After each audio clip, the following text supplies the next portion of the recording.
So ito, unrestricted or unlimited work rights, nung June 30, 2023 siya binaba, but now it ended because hindi siya long term or pang mahabang month. Ito, sana magbaba ulit yung Australian government ng isang memo or isang promo or bibigay nila for unlimited work rights dahil sobrang ganda ng gantong experience. You can have unlimited work rights as a student visa holder. So sa part na ito, so ito yung pag Australian government immigration online na natin. So you must have sufficient funds. So what does this mean? Do all applicants in this application confirm that they each have access to sufficient funds to support themselves for the total period of stay in Australia and understand that further evidence of funds may also be requested. So here everyone is are required to put funding type or yung immigration is nagtatanong if you have a sufficient funds or kaya mo sustentuhan ng inyong sarili sa total period ng pagstay mo sa Australia as a student visa holder. So, yeah, lalagay lang natin dito as you can see in the screen.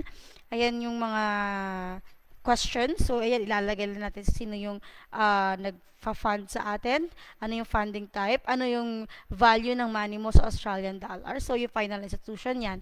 Ayan po. So, madali lang po yan. So, don't worry. I will guide you if ditong part na po tayo. Once you are in a processing na, madadaanan po natin yung I'm Immigration online account. So, ayan. So, if you have any question sa mga nanonood, just comment down below your full name, number, then your question. Then, after this, if you are interested or if you like to start your processing, just drop your full name and number. Then after the seminar, we're gonna call you back.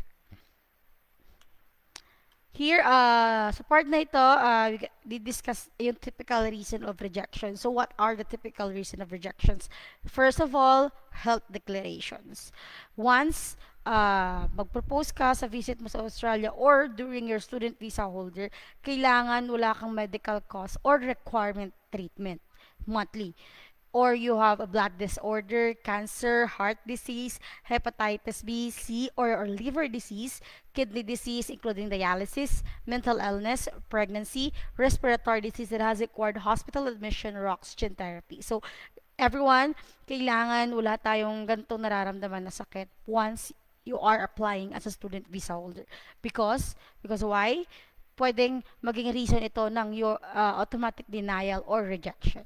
So, masasayang lahat ng ating pinaghirapan or yung perang nagastos once mare-reject tayo through your health declaration. That's why dito sa Accentrix nag-a-advise na kami or sinasabi na namin yung mga typical reason of rejections. Ito yung once you are, lalo na pagbuntis ka, yes, ma-auto denial ka once you are doing your medical na. So, ayan. So, here, let's proceed for your actual courses.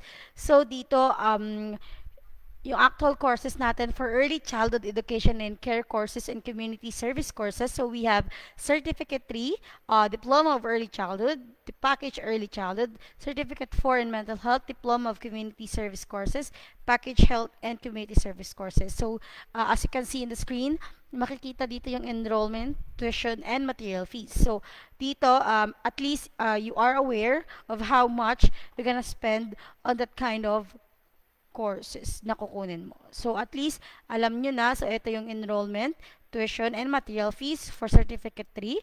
Ito naman yung enrollment and tuition and material fees for Diploma of Early Childhood, Certificate 4. At least, ayan po, for ito po yung lahat na nakikita nyo sa screen is for early childhood in education and care courses and community service courses. So, ayan yung kanyang enrollment, tuition, and material fees. So here, for management courses, for information technology courses or IT, for automotive courses, ayan din po yung onshore tsaka offshore na enrollment, tuition, and material fees. So, ayan, pag management courses ka, dapat yung kukunin po natin courses is related sa natapos natin dito sa Pilipinas. So, if management related courses ka or something, ito po yung enrollment, tuition, and material fees. For IT, ito din po.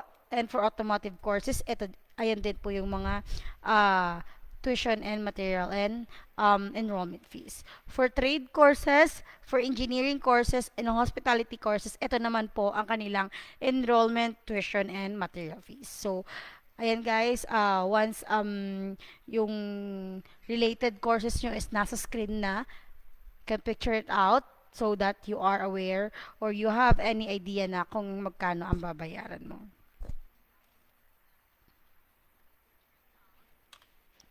So, dito, let's proceed. For the next slide, course start date. Ito yung mga upcoming intakes for 2024. So, we have ayan, nag-end na yung January. So, the upcoming intakes is April. You know, guys, ang pinakamagandang intake na papasukan ngayon, I suggest is April 2022. You know why?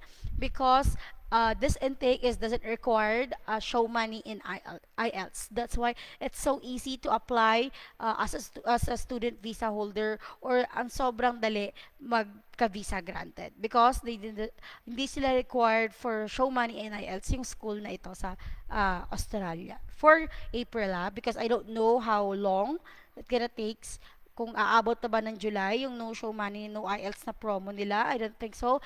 Pero yung pinaka-sure ko today or this intake is April 2022. Here, summary of fees. So a lot of clients or people asking me this of how much is the summary of fees. So, yung i-mention ko is kasama na siya dito. So, for school tuition fee, for school enrollment fee, for school material fee, visa application fee or your immigration online account, for medical fee, for OSHC for 1 year single applicant, for biometrics, yung total period or estimated lang po ito so you have to add 10% buffer. Much better kung medyo sumobra ang pera kaysa kung mulang. That's why yung total ng summary of fees as you can see sa screen is 253,550 pesos including na yung nasa screen na mga fee.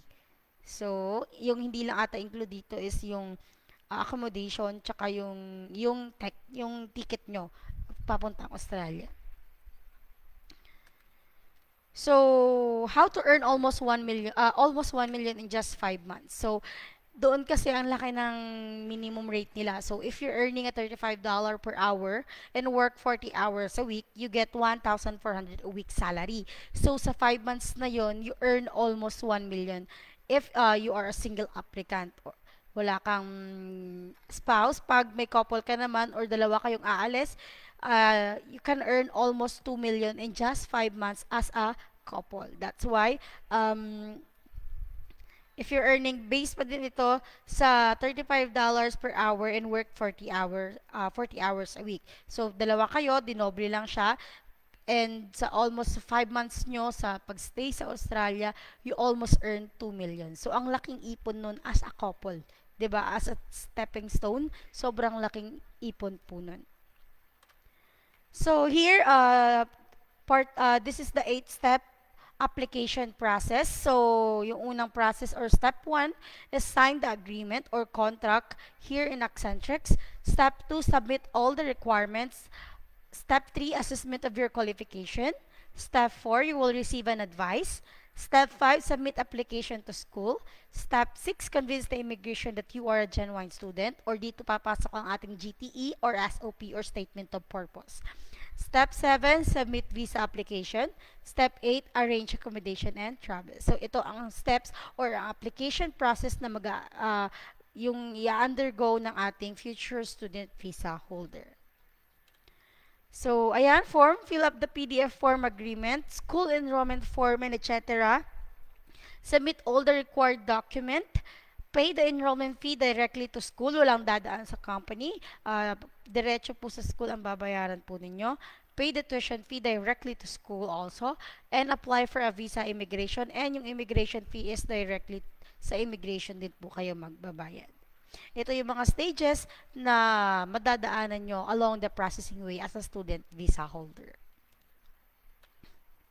So, ayan, open for question na po tayo.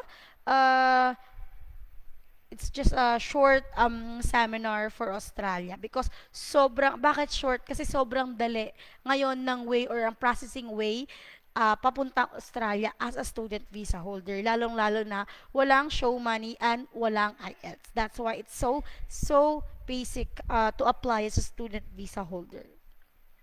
So sa mga may mga tanong, you can comment down your question, then I'll answer it right away. I'll give you a minute, guys.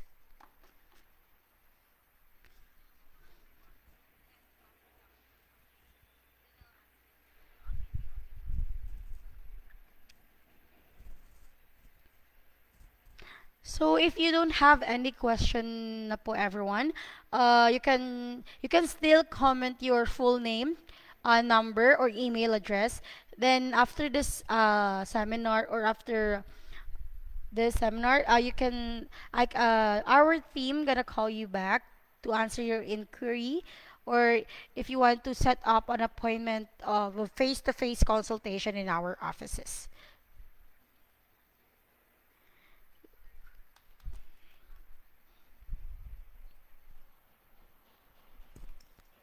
So, I think we're done. Maraming maraming salamat po sa sumali or nanood ng ating seminar this afternoon. Thank you for your time.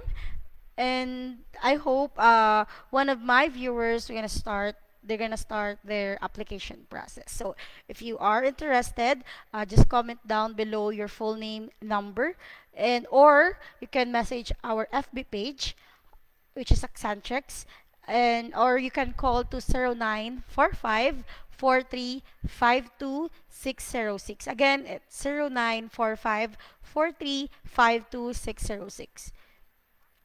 It's same with the Viber or phone number. Again, thank you so much for listening or for watching our seminar this afternoon. Again, my name is Pauline Otana from Accentrix. Thank you so much.